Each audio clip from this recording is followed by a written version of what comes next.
അവൻ്റെയും പുത്രൻ്റെയും പരിശുദ്ധാത്മാവിൻ്റെയും നാമത്തിൽ ആമേൻ. എൻ്റെ പ്രിയപ്പെട്ടവർ, ഇന്ന് ഫെബ്രുവരി 21 വെള്ളിയാഴ്ച.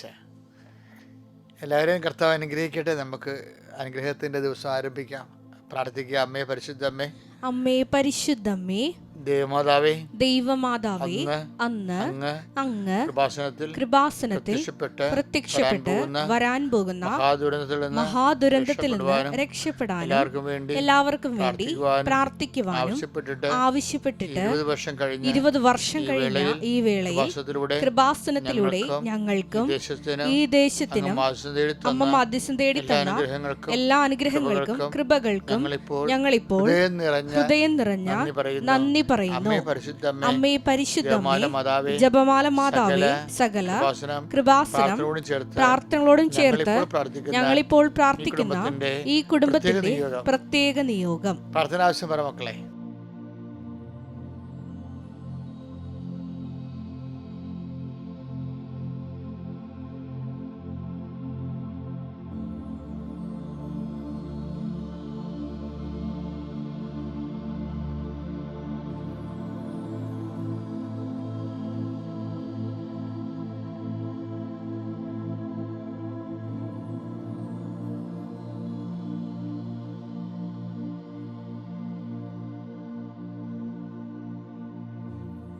അമ്മയുടെ പ്രത്യക്ഷീകരണത്തിന്റെ ദ്വാദശക വേളയിൽ ഞങ്ങൾക്ക് സാധിച്ചു തരുവാൻ കനിയണമേ. വിശ്വാസ പ്രമാണം. സർവശക്തനായ പിതാവും ആകാശത്തിന്റെയും ഭൂമിയുടെയും സൃഷ്ടാവുമായ ദൈവത്തിൽ ഞാൻ വിശ്വസിക്കുന്നു. അവിടുത്തെ ഏകപുത്രനും ഞങ്ങളുടെ കർത്താവുമായ ഈശോമിശിഹായിലും ഞാൻ വിശ്വസിക്കുന്നു. ഈ പുത്രൻ പരിശുദ്ധാത്മാവിനാൽ ഗർഭസ്ഥനായി കന്യകാമറിയത്തിൽ നിന്ന് പിറന്ന് പൊന്തിയോസ് പീലാത്തോസിന്റെ കാലത്ത് പീഡകൾ സഹിച്ച് കുരിശിൽ തറയ്ക്കപ്പെട്ട് മരിച്ച് അടക്കപ്പെട്ട് പാതാളങ്ങളിൽ ഇറങ്ങി മരിച്ചവരുടെ ഇടയിൽ നിന്ന് 3-ാം നാൾ ഉയർത്ത് സ്വർഗത്തിലേക്ക് എഴുന്നള്ളി സർവശക്തിയുള്ള പിതാവായ ദൈവത്തിന്റെ വലതുഭാഗത്തിരിക്കുന്നു. അവിടെ നിന്ന് ജീവിക്കുന്നവരെയും മരിച്ചവരെയും വിധിക്കുവാൻ വരുമെന്നും ഞാൻ വിശ്വസിക്കുന്നു. പരിശുദ്ധാത്മാവിലും ഞാൻ വിശ്വസിക്കുന്നു. വിശുദ്ധ കത്തോലിക്കാ സഭയിലും പുണ്യവാന്മാരുടെ ഐക്യത്തിലും പാപങ്ങളുടെ മോചനത്തിലും ശരീരത്തിന്റെ ഉയർപ്പിലും നിത്യമായ ജീവിതത്തിലും ഞാൻ വിശ്വസിക്കുന്നു. ആമേൻ. സ്വർഗ്ഗസ്ഥനായ ഞങ്ങളുടെ പിതാവേ, അങ്ങയുടെ നാമം പൂജിതമാകണമേ. അങ്ങയുടെ രാജ്യം വരണമേ. അങ്ങയുടെ തിരുമനസ് സ്വർഗത്തിലെ പോലെ ഭൂമിയിലും ആകണമേ. അന്നു വേണ്ടുന്ന ആഹാരം ഇന്ന് ഞങ്ങൾക്ക് തരണമേ. ഞങ്ങളോട് തെറ്റ് ചെയ്യുന്നവരോട് ഞങ്ങൾ ക്ഷമിക്കുന്നത് പോലെ ഞങ്ങളുടെ തെറ്റുകൾ ഞങ്ങളോടും ക്ഷമിക്കണമേ. ഞങ്ങളെ പ്രലോഭനത്തിൽ ഉൾപ്പെടുത്തരുതേ, തിന്മയിൽ ഞങ്ങൾ രക്ഷിക്കണമേ. ആമേൻ. നന്മ നിറഞ്ഞ മറിയമേ, സ്വസ്തി. കർത്താവ് അങ്ങയുടെ കൂടെ സ്ത്രീകളിൽ അങ്ങ് അനുഗ്രഹിക്കപ്പെട്ടവളാകുന്നു. അങ്ങയുടെ ഉദരത്തിൻ ഫലമായി ഈശോ അനുഗ്രഹിക്കപ്പെട്ടവനാകുന്നു. പരിശുദ്ധ മറിയമേ, തമ്പുരാന്റെ അമ്മേ, പാപികളായ ഞങ്ങൾക്ക് വേണ്ടി ഇപ്പോഴും ഞങ്ങളുടെ മരണസമയത്തും തമ്പുരാനോട് അപേക്ഷിക്കണമേ. ആമേൻ. എൻ്റെ പ്രിയപ്പെട്ടവരെ, ഞാൻ ഇന്നലെ പറഞ്ഞിരുന്നു എല്ലാവരും നിങ്ങൾ പ്രാർത്ഥന സമയം പരീക്ഷ കുഞ്ഞുങ്ങളൊക്കെ തിരിച്ച് ഈ പ്രാർത്ഥനാ പാട്ടിലേക്ക് കൊണ്ടുവരണമെന്ന്. അതായത് നിങ്ങൾ പ്രാർത്ഥിക്കുമ്പോൾ, അഞ്ചര പ്രാർത്ഥന പ്രാർത്ഥിക്കുമ്പോൾ നിങ്ങളുടെ കൂടെ ബോർഡ് എക്സാമിൻ്റെ SSLCയുടെയും +2-ൻ്റെയും ഒക്കെ കുഞ്ഞുങ്ങളുണ്ടാകണം. അങ്ങനെ എങ്കിൽ നല്ലതായിരുന്നു. അപ്പോൾ അച്ഛൻ പ്രാർത്ഥന അവർക്ക് ഏൽപ്പിക്കുകയും അപ്പം നിങ്ങൾ അവരുടെ തിരക്ക് ശിരസിൽ കൈവച്ച് പ്രാർത്ഥിച്ചുകൊണ്ടിരിക്കുകയും ചെയ്യണം. വിശ്വാസപ്രമാണോ എന്തെങ്കിലും പ്രാർത്ഥിച്ചാൽ മതി. സ്വർഗ്ഗസ്ഥനായ പിതാവ് ഒക്കെ പ്രാർത്ഥിച്ചാലും മതി, അറിയാൻ പാടില്ലെങ്കിൽ. Lord Jesus Christ, pour out his spirit. കർത്താവെ, നിന്റെ ആത്മാവിനാൽ അങ്ങയുടെ മക്കളെ നിറയ്ക്കണമെന്ന് പ്രാർത്ഥിക്കുന്നു. കർത്താവെ, നിന്റെ തിരുമുറുപാർന്ന വലതുകരം, ആണിപ്രദാർന്ന അത്ഭുതകരം അങ്ങയുടെ മക്കളുടെ ശിരസ് വെക്കണമേ. ശിശു ജ്ഞാനത്തെയും പ്രായത്തെയും ദൈവത്തിനെയും മനുഷ്യൻ്റെയും പ്രീതിയെയും വളർന്നുവെന്ന് അങ്ങേക്ക് ചോദിക്കുന്നവരെ നിന്റെ നാമത്തെ പ്രാർത്ഥിക്കുന്ന മക്കള് ജ്ഞാനത്തിൽ വളരാൻ ജ്ഞാനത്തിൻ്റെ ആത്മാവിനെ അഭിഷേകം ചെയ്യണമേ. പഠിക്കാൻ ഉത്സാഹം അവർക്ക് നൽകണമേ. പഠിക്കുന്ന മനസ്സ് പതിഞ്ഞു നിൽക്കണമേ. മനസ്സിൽ പതിഞ്ഞു നിൽക്കുന്ന പരീക്ഷയെ പ്രതിഫലിപ്പിക്കാൻ ഉന്നതമായ വിജയം കൈവരിക്കാൻ കർത്താവിൻ്റെ കരുണ നിന്നെ ആവശ്യിക്കുകയും കർത്താവിൻ്റെ ശബ്ദത്തിലേക്ക് ഒഴുകുകയും ചെയ്യട്ടെ. കർത്താവ് രോഗബാധിതരെ, മാനസിക അസ്വസ്ഥങ്ങളുള്ളവരെ, ഡിപ്രഷനായിട്ടുള്ള രോഗികൾ കർത്താവിൻ്റെ വിശുദ്ധമായ രക്തവരമേ തളിക്കപ്പെടട്ടെ.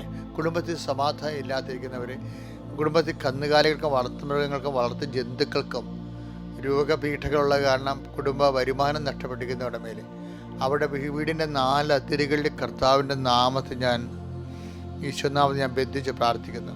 ദൈവത്തിൻ്റെ കരുണയുടെ ശക്തിയാൽ നിങ്ങളുടെ പീഡകളെ, ബാലപീഡകളെയും അതുപോലെ രോഗികളുടെയും അതുപോലെ വീട്ടിലുള്ള വളർത്തുമൃഗങ്ങളുടെയും രോഗപീഠകളെ കർത്താവിൻ്റെ നാമത്തിൽ നീങ്ങിപ്പോകട്ടെ എന്ന് പ്രാർത്ഥിക്കുന്നു. കർത്താവ് സ്ഥിരമായി മുഴകളും പല്ലുവേദനയും വിട്ടുമാറാത്ത തലവേദനയും ഉറക്കക്കുറവുള്ള മക്കളെ സംബന്ധിച്ച് പ്രാർത്ഥിക്കുന്നു. അവരുടെ മേലെല്ലാം കർത്താവിൻ്റെ കാരുണ്യം ചൊരിയണമേ. കർത്താവ് ചെറിയ ചെറിയ കഴുത്തുവരിക ചെയ്തുവിട്ട് കർത്താവ് പണ്ടത്തെ പോലെ ജീവിക്കാൻ പറ്റാത്ത അവസ്ഥയുണ്ട് ഈശോയെ.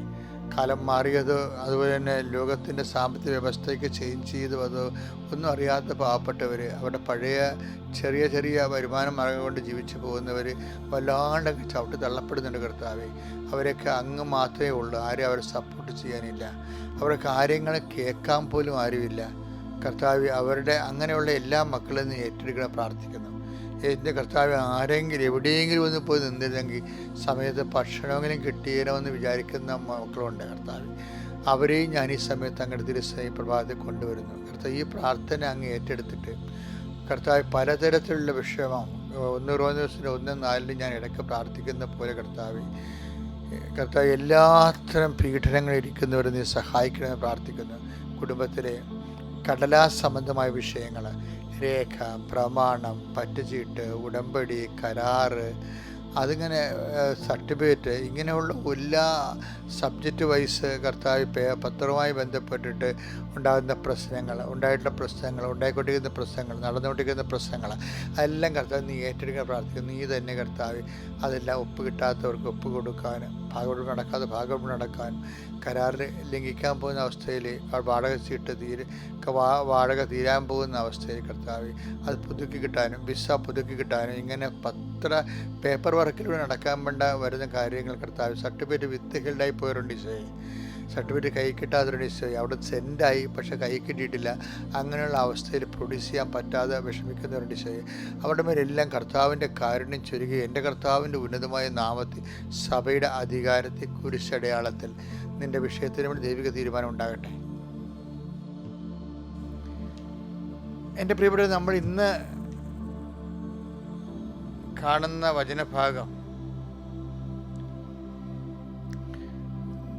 ഈ ഉടമ്പടിയുടെ ഉൾക്കാഴ്ചകളെ, അതായത് നമ്മൾക്ക് ദൈവവചനത്തിൻ്റെ വിവിധ മാനങ്ങളെ നമ്മൾ ഞെട്ടിപ്പിക്കുന്നതാണ്. ശരിക്കും ചില സമയത്തൊക്കെ ഞാൻ എൻ്റെ സ്വന്തമായ ഒരു ധ്യാനത്തിൻ്റെ ആവശ്യത്തിനായിട്ട് ഞാൻ ചില സമയത്ത് കർത്താവിൻ്റെ വചനം സ്വകാര്യ ആവശ്യത്തിന് വേണ്ടി എടുക്കും. പബ്ലിക്കിനോട് ഇങ്ങനെ പറയാനല്ല, സ്വകാര്യ ആവശ്യത്തിന് വേണ്ടി. രണ്ടും രണ്ടാണല്ലോ.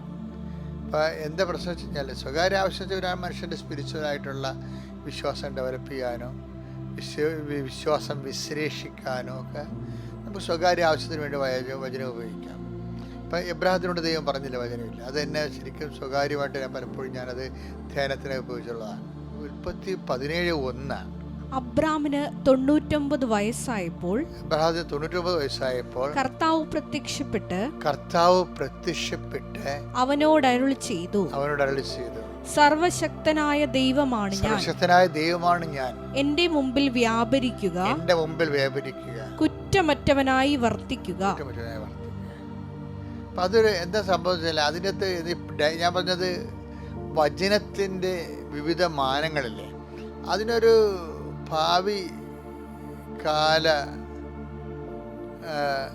ഭാവി കാലങ്ങളെ സൂചിപ്പിക്കുന്ന ഭാവികാല സൂചകങ്ങൾ അതിൻ്റെ അകത്തുണ്ടെന്നാണ് ഞാൻ സ്വകാര്യമായിട്ട് ധ്യാനിച്ചത്.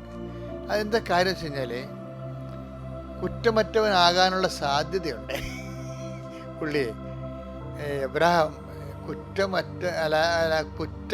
എബ്രഹാത്തിന് ചെയ്യാനുള്ള സാധ്യതയുണ്ട്. എബ്രഹാം ചെയ്ത കുറ്റം എന്താണ് ശരിക്കും പറഞ്ഞത്?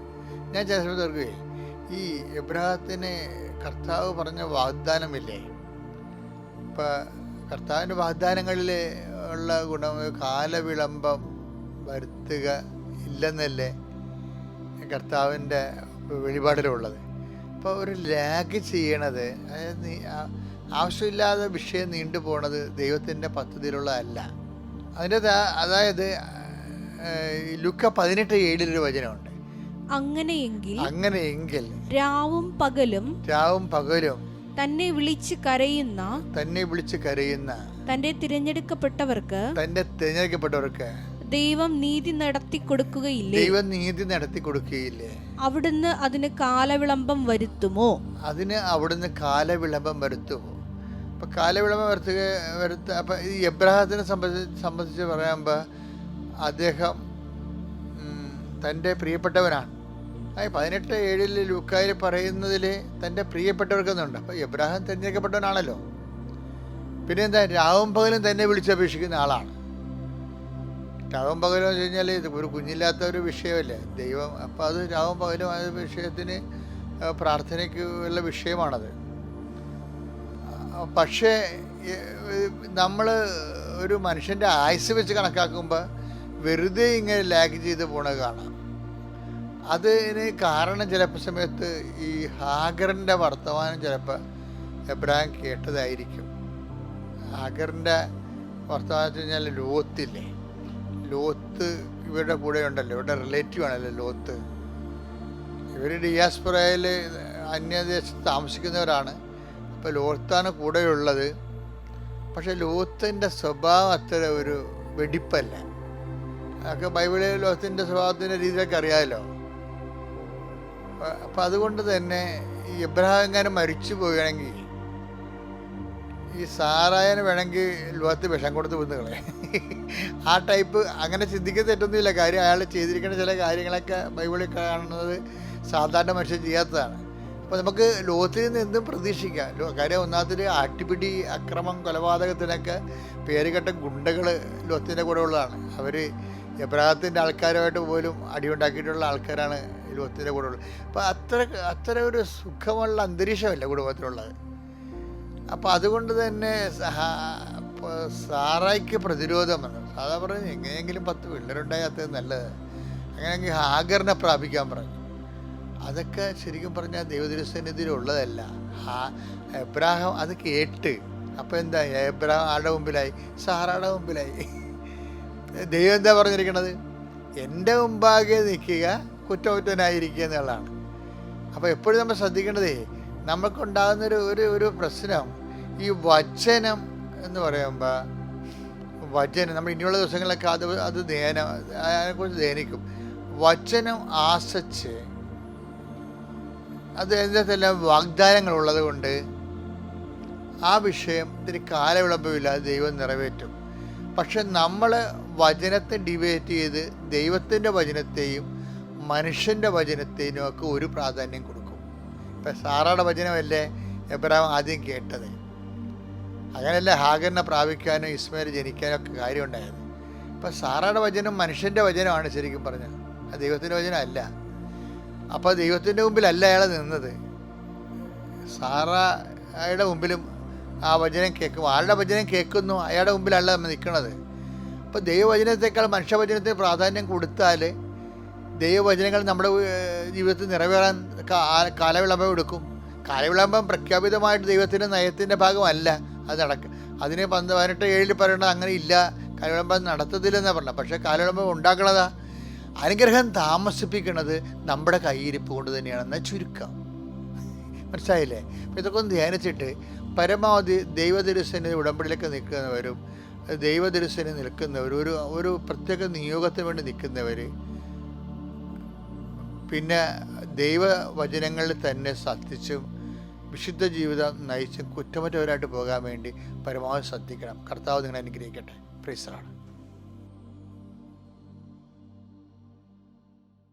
അത്യപൂർവ ദൈവാനുഭവങ്ങൾ ഇനി നിങ്ങൾക്കും സ്വന്തം.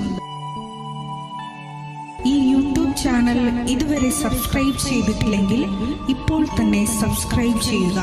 ഈ വീഡിയോ ഇപ്പോൾ തന്നെ നിങ്ങളുടെ സുഹൃത്തുക്കൾക്ക് ഷെയർ ചെയ്തുകൊണ്ട് കർത്താവിൻ്റെ പ്രേക്ഷിതരാകുക.